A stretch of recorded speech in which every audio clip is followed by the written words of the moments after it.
Understanding residential electrical inspections, practical application for real estate agents.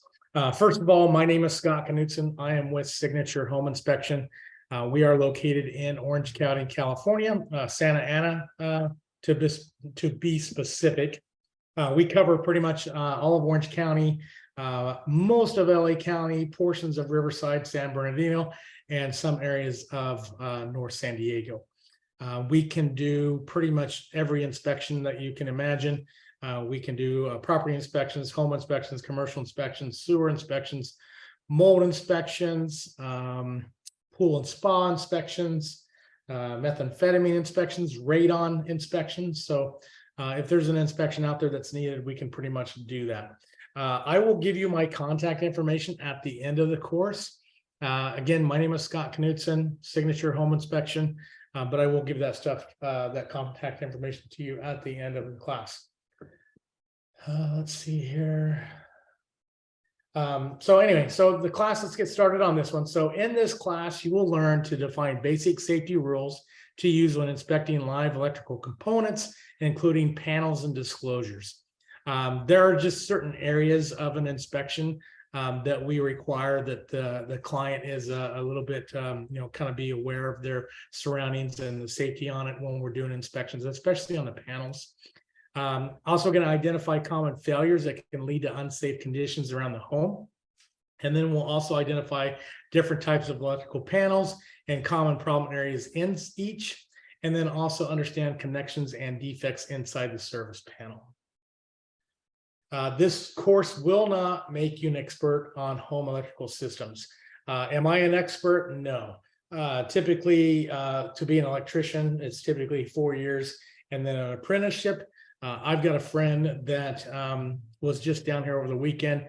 He's a union electrician up in Las Vegas, and he still, to this day, probably comes across something new every single day. Usually when he comes down, I don't put him to work anymore. I just basically ask him how to do specific things. And then I decide if I'm going to take that on or not, or hire an electrician. But at least I get the information from him first. But just keep in mind, I would say in doing home inspections, the electrical portion of our training is probably the most intense. And so there's just, whenever you're dealing with something that is can be unsafe and actually burn a house down, you want to make sure that you hire somebody that's got adequate experience on how to do the electrical inspections. Topics going to be covered today. We're going to go over the introduction. We'll go through some electrical safety tips. We're going to go over panel inspections, go over conductors, the role of the real estate agent, any questions that you might have, and then strategies for the real estate transaction. This is where I was saying earlier about the introductory activity, performing residential electrical inspections. So some of the items that typically the home inspectors will have during their inspections are going to be protective eyewear. That really depends on where you're inspecting, kind of the location and so forth. I'm not always wearing eyewear when I'm doing inspections, but I do have glasses on. So I typically have glasses when I'm out doing inspection. So that would be my protective eyewear. Some inspectors will wear what's called electrician's gloves to where you can actually safely handle these panels and eliminate potential shock. And then no nylon or polyester clothing. And also we typically advise our inspectors not to wear any type of jewelry or rings, because those can be metal conduits or electrical conduits. Basic electrical safety, again, never assume that power is off. I don't know how many times I have thought that I switched the correct breaker, only to come to find out that I just shocked myself when I'm hanging a light fixture or changing out a GFCI. I've got a GFCI in my kitchen that is operational, but it is popping more common than what it should. And so I'm going to get it ready to change that out. With that, I typically will just make sure that I shut off the power to the whole kitchen, so I'm not risking one area shut off and one area not. Just always keep in mind that on breaker panels, on sub panels or breakers, that it might be labeled incorrect. So you'd want to always test it before you do any kind of change out, like on the breakers and the electrical. Never assume system grounding is complete. Never touch live wires or connections. Never insert tools into a service panel. There's been times where I've got the service panel open and I'll try to explain to the client where something's at, and it never fails. I would say half the time they feel like they just need to get their finger really close and say, "Oh, you mean that one right there?" And I'm like, whoa, just, don't be poking anything in there. Don't be putting a screwdriver or pin. If you have questions, let me take a picture and I'll blow it up for you so you can see it. Never put ladders under the service drop. That's the other thing that we have to go through when we're doing ladder safety. We have a ladder safety course for our home inspectors. To a lot of times, like for example, in our area, we have a lot of tile roofs, and typically we don't want to walk on tile roofs, especially in the HOA area, because they get really upset. And so what we'll do is we'll move the ladder around the eaves on the outside and do the best inspection we can from the eaves. And then if we are in an area where we can do a drone inspection, we can do that as well. But with that, when we're moving those ladders, we have to be really careful and be aware of where the overhead service drops are coming in. And then also never allow the client to get between yourself and any live components. Typically, if I've got a client that's following us around or has questions and we're pulling off an electrical panel, I always let them know that, hey, while I'm doing this, make sure you step back. Don't get too close, because if I get electrocuted, I don't want to get thrown back into you to where you get electrocuted and so forth. So we'll typically, when we're doing these panels, we'll ask for everybody to step back while we're doing that. And I would do the same thing. And what I always recommend is if you're going to touch any of the panels, make sure you, we have what's called a tick tracer that we can actually touch the panel and make sure it's not energized, or you can just touch the back of it with the back of your hand, your right hand. And then that way, if you do feel a shock, it's not going to kind of reverberate through your body. Panels, service panels contains main disconnecting means, and then the distribution panels. So service panels are typically the panels that are on the outside, and then the distribution panels would be the ones that would be downstream from the panel containing the main service disconnects. So typically on a house in California, at least Southern California, is that you'll have the service panel on the outside. That is going to be where the main breaker is. That's where you would shut the power off if you wanted to shut it off to the entire house. And then in the distribution, that would have the main service disconnects to where you could actually shut it off by individual room.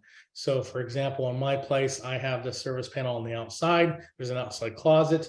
And then my distribution panel is in the garage where I can shut it off by individual room. Fuse panels. We don't typically see too many of these anymore, but those are those panels where you would either have, if you've ever had to replace a fuse in your car, for example, really similar, but on a larger scale. You have two different types. You have a fuse block, and then you have plug fuses. So fuse blocks are typically where you can actually pull them out. They kind of look like, I don't know how to explain it, but it's like a big square. It's got like a lever or like a metal handle on it, and you can actually pull that out. And then you have the plug fuses where you can either actually screw them in, or they look like just like a round cylinder that you push in. And then as far as the inspection of these type, we're inspecting typically the main fuse rating. We're looking for any type of double taps, which would be 2 wires into 1 breaker or fuse. We're looking at the fuse rating should match the conductor. So if the conductor says it's going to be a 10 or a 20, for example, or 15, then your fuse rating should be the same.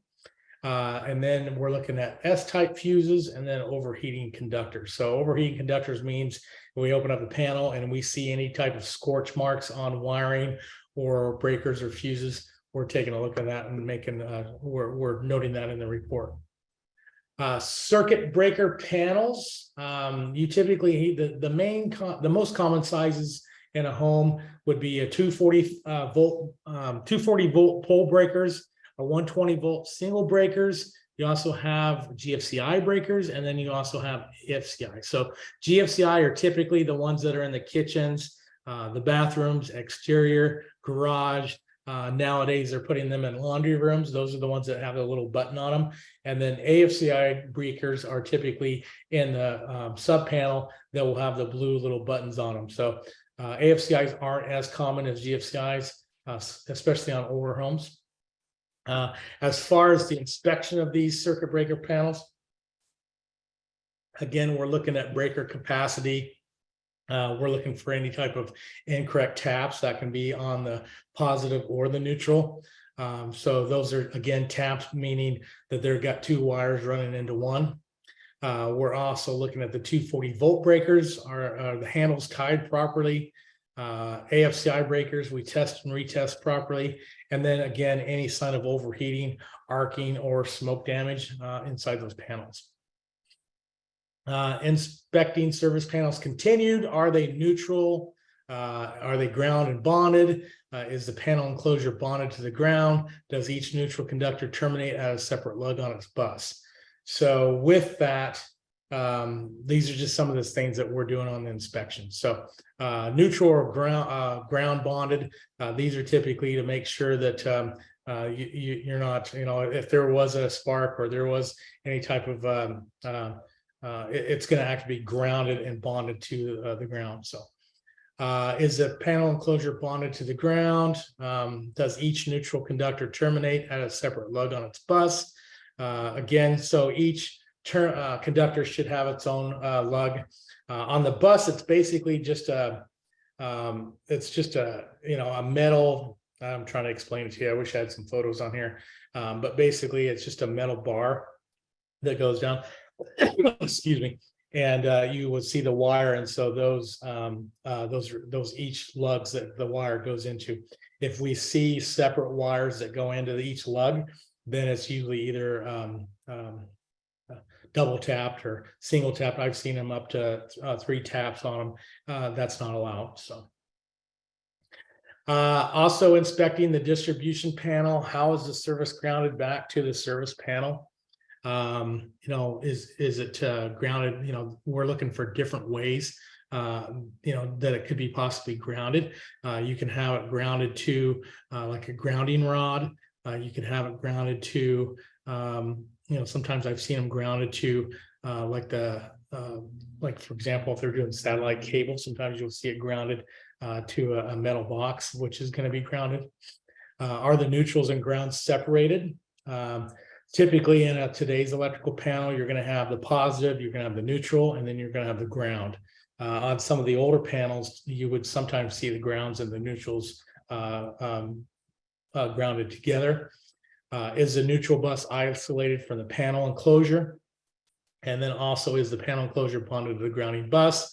Does each neutral conductor terminate at a separate lug on its bus? So there's a lot of things, again, that we're looking at when we're doing these inspections. So like I said, always, if there's electrical service panel, depending on if it's on the outside or the inside, make sure that the inspector has adequate access to it. One, meaning that there's nothing obstructing it. A lot of times if they're in the garage and the garage is full and we're not able to access it, we can't safely pull that off. We can't get to it. So at least let us get to it. One of my pet peeves is that sometimes painters will come in and paint over the panel cover, and then basically that just encapsulates it to where we can't get it off without damaging the wall. Some inspectors will score around the panel. Some will ask the seller or the listing agent to see if that's okay. Some will just say, hey, you need to make sure that it's adequate access for us, and then we'll come back and take a look at the inside, or they just make a note that there was no access to the panel. Definitely you'd want to make sure, if all possible, that we can get safe access to it. Just keep in mind that it's not a requirement for us to pull that off if it's something that would risk our safety.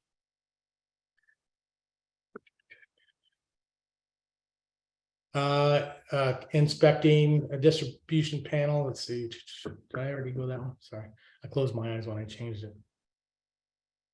Doctor. All right, so we got that one. So, all right. So before opening panels, this is where we're doing a visual inspection. We're making sure that we have adequate safety to get that panel off.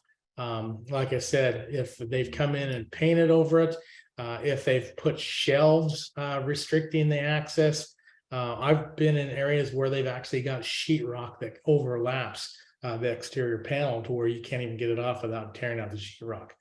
Also, we're looking for any rust or moisture. Obviously, if it's raining outside and we've got a big puddle of water standing in front of the panel, and where most inspectors are going to say there's not a chance that I'm going to even attempt to take that panel off when it's raining outside, or there's a big puddle of water standing right in front of it. It's just not safe. Common areas where we'll see rust or moisture would be down closer to the beaches.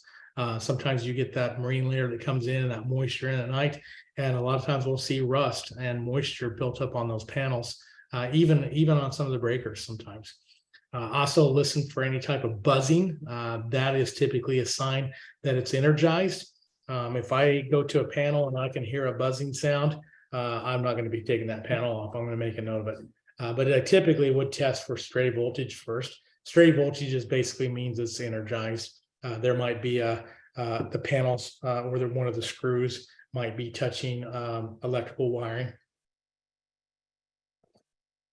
Sometimes we also will point out when we're doing the inspection is that the type of screws. Sometimes the screws they've been mixed and matched, and say, for example, they lost a couple screws. Well, what happens a lot of times is the homeowner will just kind of buy whatever screw they can find or buy. Sometimes it's too long. Sometimes it's got a pointy point on it where it's not an actual electrical panel screw. And the problem with them, if they're not the adequate size or the adequate type, is that if they're too long, they can actually, when you screw them into the panel, they can actually screw into a live wire, and then that would energize the panel. So we even we'll call that out. So if you've ever had a home inspection report where you've seen inspectors, how I do it is I actually take the screws out, put them in the palm of my hand and take a photo of it.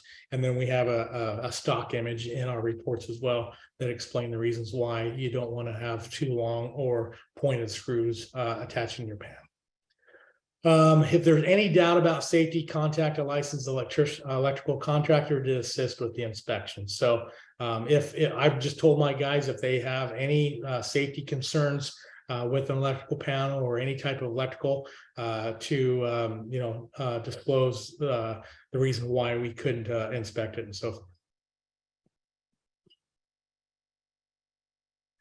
Safety related issues. So these are some of the things that we're looking for as well. Compromised panel access, any type of missing knockouts. So knockouts would be basically if you're looking at these breakers here in this image, and say that breaker was pulled out and there was that would be a knockout. So before they put these breakers in, the panel typically has metal knockouts to where they can say, okay, this house is going to have, for example, 10 breakers, and say the panel has 15. Well, what they would do is they would knock out 10 of those so that when they line it up and they put the panel on, that the other 5 have the covers on them. If they ever take out one of these breakers, they have these knockout covers that you can actually buy, and then you can insert those in so you're actually protecting that opening, because you don't want to have anything open in your panel where somebody can stick a coat hanger or a pen or a pencil or anything inside the panel. Missing bushings would be where the wires actually come into the panel. So typically from the side or from the bottom or from the top, you're going to have these round circular areas, and those are basically in the panel. If they don't have the bushings, which is like a protective wall around that metal, basically when you pull the wires through, if there's no bushings, the wires can actually cut into, or the actual metal on the panel can actually cut into the wires. We're also looking again what we talked about earlier, any type of moisture that's inside the panel. I've seen instances where downspouts have terminated right above the main service panel. And I'm just shaking my head going, who was the one that installed this downspout to terminate water right above the panel? Or the panel had been moved and whoever moved the panel wasn't paying attention. There can be a couple of different reasons. Again, rust is always a sign that there's moisture has been built up or there's issues. It could be, something as common as being too close to the beach and you're getting a lot of that salty air. Or if it's like say in the desert and there's rust on a panel, then there's typically somehow like maybe a sprinkler is hitting the panels. It's getting water from somewhere. And so that's typically a sign of the rust. Signs of any type of arcing, again, that's going to be any burn marks, any scorch marks. Incorrect dead front screws, we talked about that briefly. Those are the ones that are either too long or they're pointed. Another thing that we see is incorrect panel listings.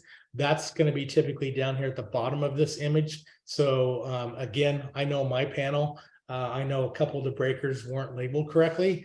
And so that's where I was telling you earlier is just because it's labeled doesn't mean it's 100% accurate. So what I typically do is if I'm going to do any type of electrical work, I've got a tester that I'm going to go around and double check that there's no power. So you can either do it with an outlet tester, or you can do it with a tick tracer, which is basically looks like a pin, and then when you touch a wire, it'll beep beep beep and let you know if there's any type of power. So I've gotten in the habit to make sure that I do that before I whether it's live or not. Let's see, and then missing legends. So on this image here, this would be considered a missing legend. So the legend is actually where they have the this is the legend where they would say, for example, if this was the kitchen, if this was the bath, this is the legend here. So if it's not designated, then we consider it missing legend. Damaged breakers or improper size breakers, we're looking for that as well during our inspection. Damaged breakers would be something to where you can see the scorch marks, that it's flipping, that it's flipped off, and when you try to flip it on, it doesn't go, it doesn't stay on.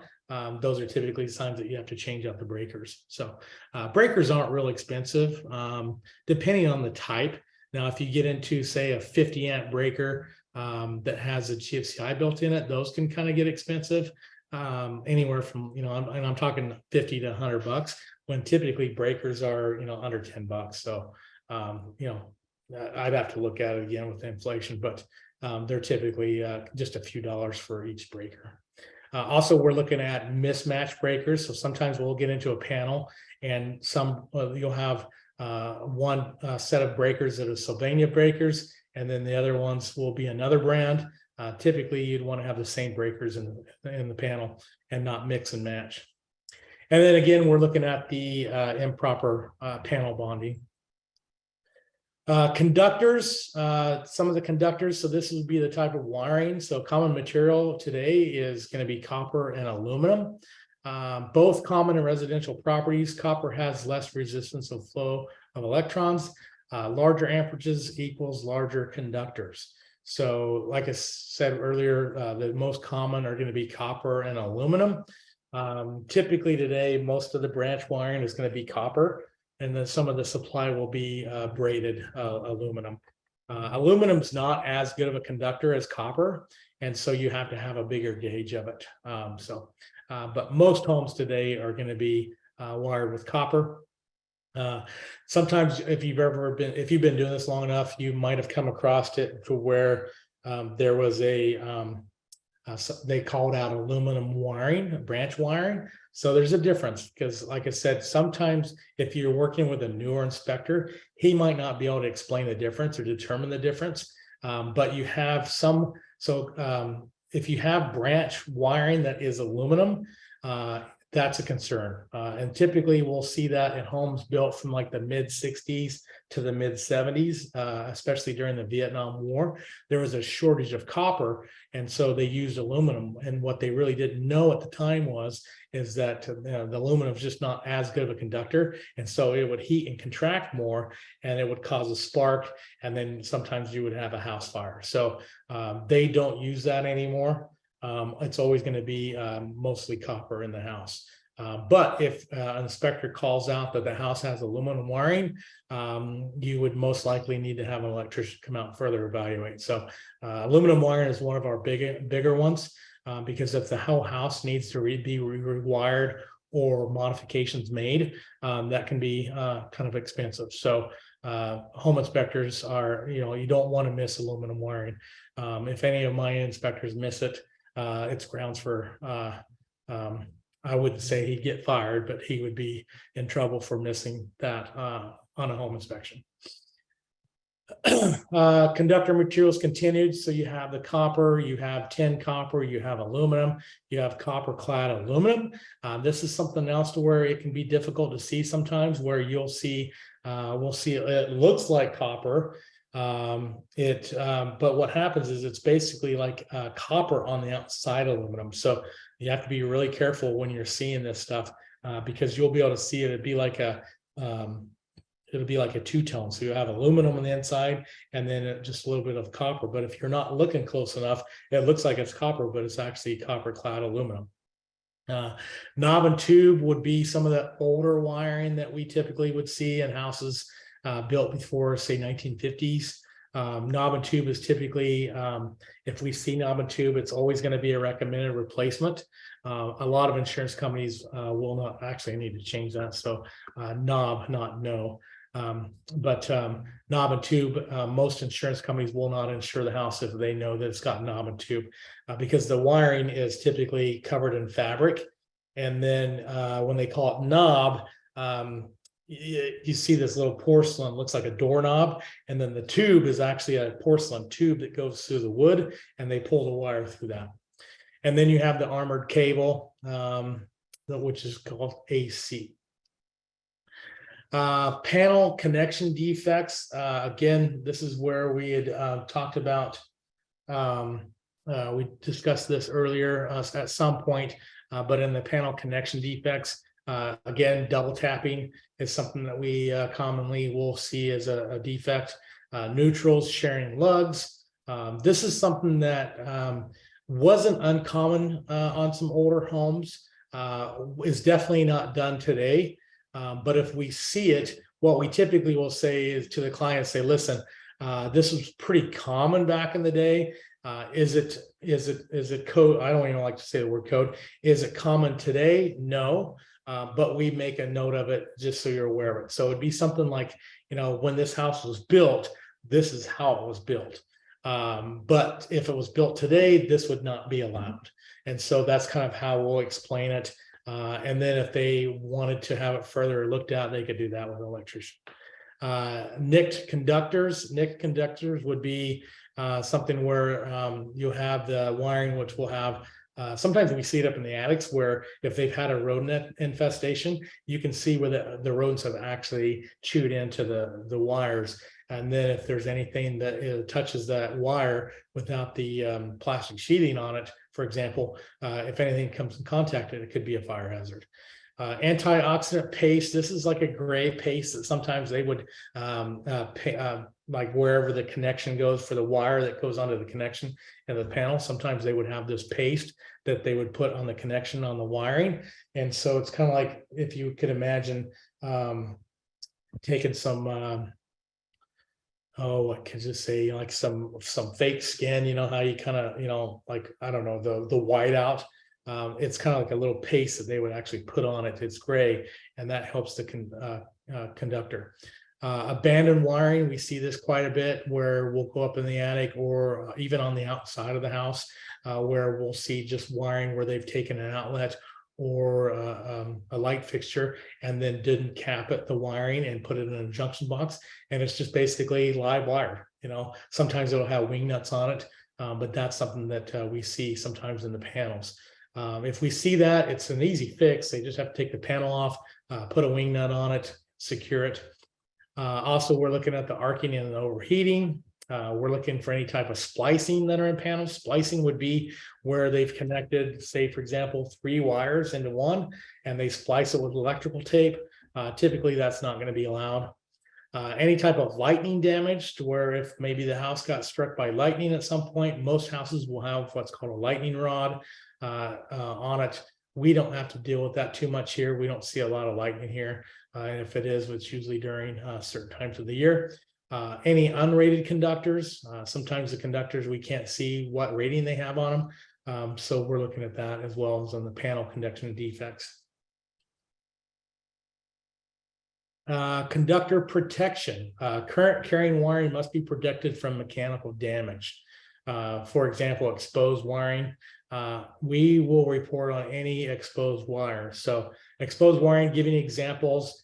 Sometimes I mean, I've seen it to where they will actually do an extension cord and bury the extension cord and run the extension cord from an outlet out to the pool house or out to the secondary or out to a detached garage. You're not allowed to do that. The other thing I'll see sometimes is I'll see wiring where they've added exterior motion lights, for example, and they've just ran the extension cords or the Romex wiring without putting it in conduit. So any type of wiring that's on the outside or crawl spaces in basements, attics, and cabinetry typically should be in conduit. So if we see any type of exposed wiring, and again, this is even if it's in conduit, or not conduit, but if it's in the plastic sheeting, it needs to be in conduit, even in the garage. Attics, not so much we see that anymore. The main wiring in the attic or in the crawl space is that it's secured. It doesn't have to be in conduit, but as long as it's secured and it's not loose, it's not hanging on the ground, it's not going to be a trip hazard. I've done houses where I've gone up in the attic and there's so many wires running around that I'm like, it's just a total trip hazard. It's like navigating an obstacle course. So basically the role of the real estate agent. So why should a real estate agent have some familiarity with a home's electrical system? So electrical problems are the largest cause of property damage and home structure fires across the United States. So significant safety issue for your client. So again, I usually tell people, so in our reports, we color code our findings and we categorize them. So in our reports, we have blue, which is considered maintenance items. This is something that can be done by anybody. This is typically stuff that just needs to be maintained. That's usually the biggest part of our report is maintenance items. And then we have orange, which is recommended repair or further evaluation. That typically would be something that needs to be repaired. That could be anything from a roof that needs to be replaced, or, like I said, typically any stuff that we think needs to be repaired before they buy the house. Now that's going to be up to the buyer, that's going to be up to the seller, however they negotiate that. But at some point it needs to be replaced or it needs to be further evaluated. And then the last one would be health or safety. We would label that red, or we would color code that red. Health or safety is going to be, electrical is always going to be health or safety. So if we have an electrical issue and it's something that could cause somebody to get hurt, or it could potentially burn the house down, we're going to make a note of that. So obviously, if the house has an outlet that's just missing a cover, like an outlet cover, we're not going to put that typically. Sometimes it's depending on the inspector. I typically would put that in recommended repair, or you can actually put it into maintenance. But ideally, it's a safety issue, because if you got an outlet that doesn't have a cover on it, it doesn't take much for the kids to put their pen or a pair of scissors or their fingers in there. Typically, I would mark that up.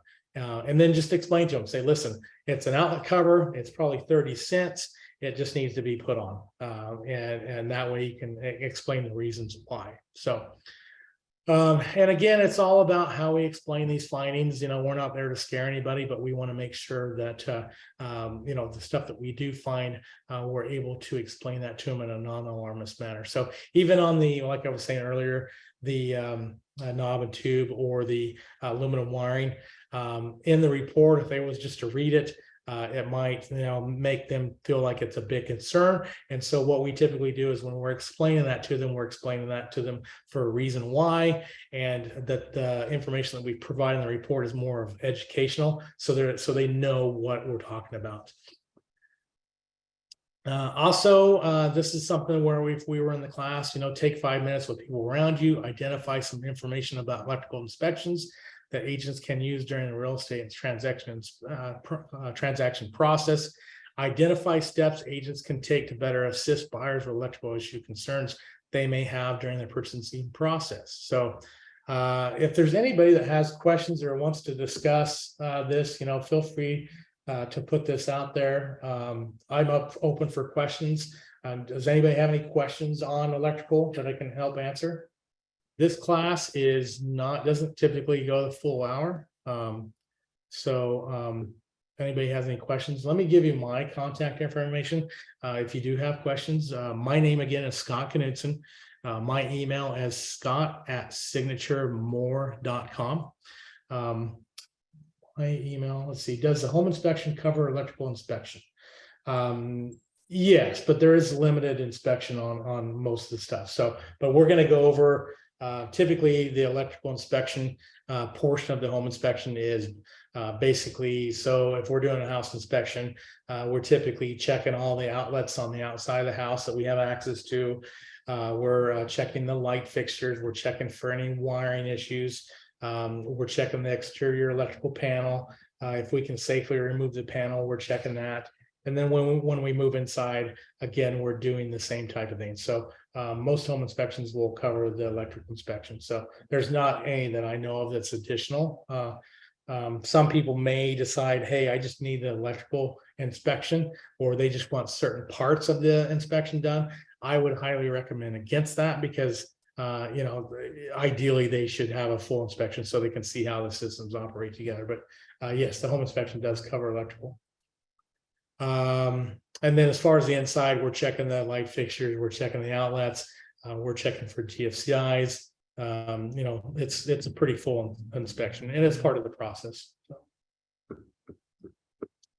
To go back to my contact information again, my email, if you have any questions or you have any things you want to send to me questions wise, it's scott@signaturemore.com. So scott@signaturemore.com.